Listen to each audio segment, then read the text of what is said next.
Welcome po muli sa Philippine Weather Trivia. Again, para po sa mga bago sa channel na to, nga po muli si Alvin Pura, isang meteorologist at ang inyong weather tito. So ngayon, meron tayong binabantayang namumuong sama ng panahon at ito po ay posibleng maging bagyo sa mga susunod na araw at maaaring yan po ang unang bagyo natin ngayong taon. Bago natin talakayin yan, magbalik tanaw muna tayo sa mga bagyong nagdaan nitong nakaraang 2025. So nag-average po tayo ng 19 to 20 na bagyo na nabubuo or pumapasok sa loob ng ating Philippine Area of Responsibility.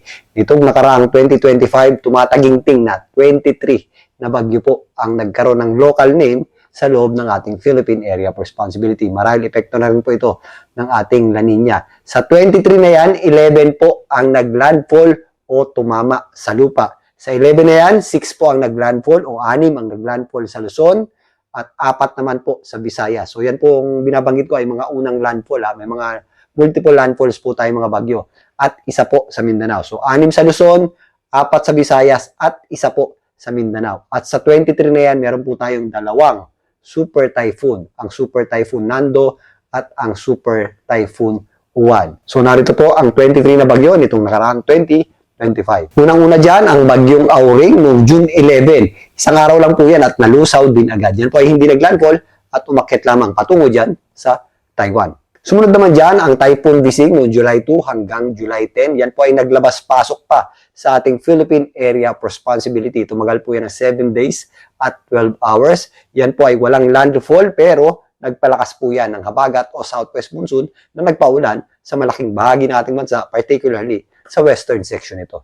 Hindi rin po naglandfall ang severe tropical storm Krising noong July 16 hanggang July 19. Yan po ay tumagal ng 3 days at 3.3 hours dito po sa loob ng ating Philippine Area of Responsibility. Bagamat hindi naglandfall, isa rin po yan sa bagyo na nagpalakas ng ating habagat at nagdulot ng malawakang pagbaha, particularly dito sa kanlurang bahagi ng ating bansa. Marahil yan na po yung ating habagat 2025. Malayo naman sa anumang bahagi ng ating kalupaan, ang Tropical Storm Dante. Yan po ay nakiraan lamang dito sa kanto ng ating Philippine Area of Responsibility at tumagal ng 2 days at 6.5 hours dito po sa loob ng ating Philippine Area of Responsibility mula July 22 hanggang 24. At ang unang bagyong naglandfall noong 2025 ay ang Typhoon Emong. Nabuo po yan dito sa hilagang bahagi ng Luzon, bumaba ng bahagya at nag-recurve. Yan po ay nakapaminsala sa malaking bahagi ng Pangasinan at La Union. Yan po ay naglandfall dyan po sa area ng Ilocos Sur as a typhoon. Isa nga sa pambihirang katangian ng bagyong Emong ay ito po ay isa sa bagyo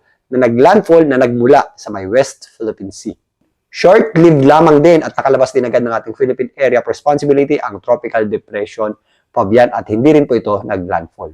Ang bagyong Goryo naman ay umabot pa sa typhoon category pero yan po ay dumikit lamang o dumaan ng napakalapit dito sa may area ng Batanes. Yan po ay nagtagal ng 2 days at 15.5 hours sa loob ng ating Philippine Area of Responsibility mula August 10 hanggang 13. Halos hindi rin naramdaman ang Tropical Depression Warning dahil yan po ay nabuo dito sa itaas na bahagi ng ating Philippine Area of Responsibility at hindi rin naglandfall.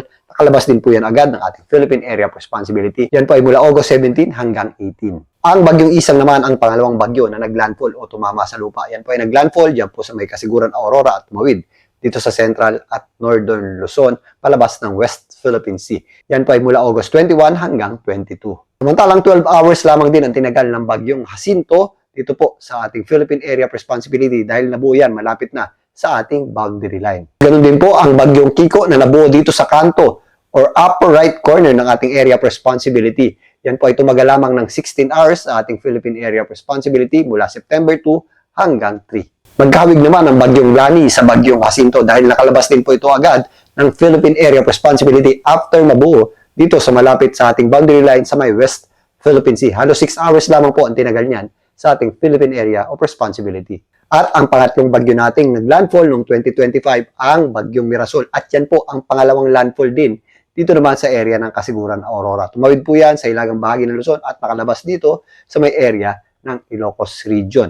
Yan po ay halos 1 day at 23 hours ang tinagal sa ating Philippine Area of Responsibility mula September 16 hanggang September 17. At ang ating unang super typhoon noong 2025 ay ang Super Typhoon Nando na tumagal ng 5 araw at 7.5 hours dito sa loob ng ating Philippine Area of Responsibility mula September 17 hanggang 22. Ito po ay naglandfall o sumabit dito po sa Panwitan Islands, dyan po sa may Calayan, Cagayan, noong September 22, 2025. At dahil umabot nga sa super typhoon at dumikit pa sa ating kalupaan, ito rin po ang unang bagyo na nagpalabas tayo ng tropical cyclone wind signal number 5. Tumawid naman ang ating bansa at nagkaroon ng multiple landfall ang Typhoon Opong. Yan po ay unang naglandfall dito po sa may Eastern Samar at tumawid dito sa Visayas, papunta dito sa area ng Mimaropa. 3 days at 16 hours ang tinagal niyan sa ating Philippine Area of Responsibility. So nagdulot po yan ng malawakang damage in terms of winds at mga pag-ulan, particularly dito po sa mga areas ng Visayas at Mimaropa.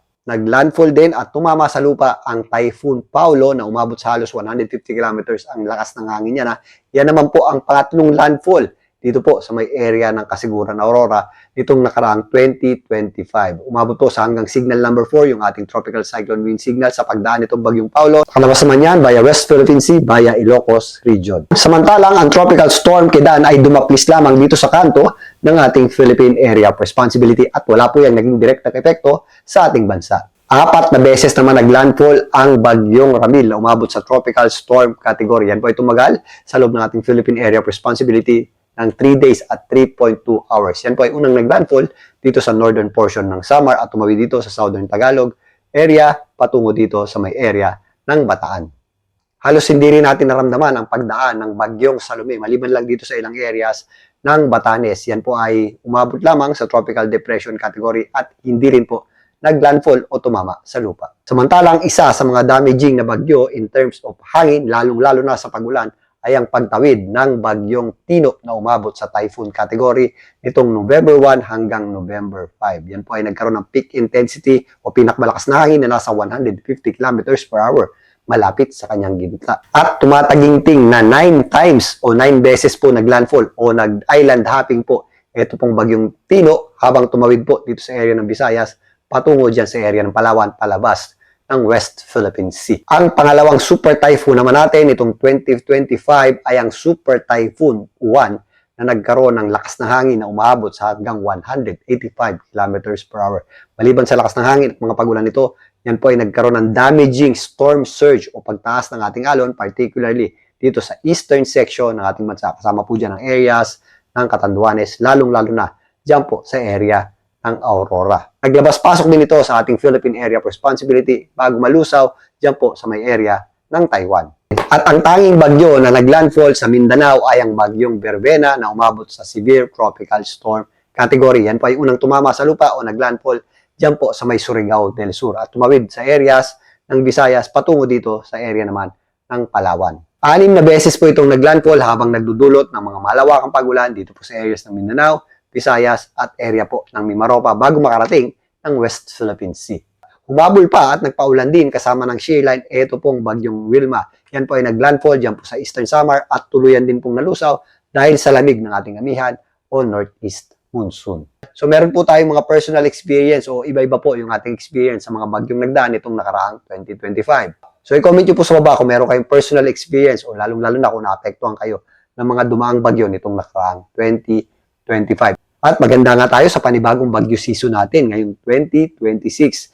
At buenamano nga natin etong posibleng maging bagyong Kada. Sa ngayon, meron po tayong binabantayang panibagong low pressure area. Nandito po yan sa eastern section ng Mindanao. Ito po ay nakapaloob do sa ating tinatawag na Intertropical Convergence Zone. Sa kasalukuyan, yung kanyang trough or extension ay umaabot na sa ilang bahagi ng Mindanao, particularly sa mga areas ng Caraga, Northern Mindanao, kasama na po dyan ang areas ng Davao Region, maging dito sa areas ng Southern Leyte. Mas madadagdagan pa yung ating mga kaulapad dyan habang lumalapit pa itong ating sama ng panahon sa mga susunod na araw. Ayon sa pag-asa na sa medium o katamtaman po ang tsansa niyan maging bagyo in the next 24 to 48 hours. If ever, yan po ay ating magiging unang bagyo ngayong taon o posible po yan tawaging bagyong Kada. Sa ngayon, hindi po natin yan nakikita maging isang typhoon or super typhoon or napakalakas na bagyo. Pero dahil aktibo yung ating shear line, magkakaroon po yan ng interaksyon dito sa ating binabantayang sama ng panahon. Kung saan, ito pong dalawang weather system na ito ang magpapaulan sa ating bansa as early as Thursday, lalong-lalo na sa darating na weekend. So patuloy po natin babantayan yan in the next few days. Balikan natin yan bukas. Muli ito po ang inyong Weather Tito para sa Philippine Weather Trivia.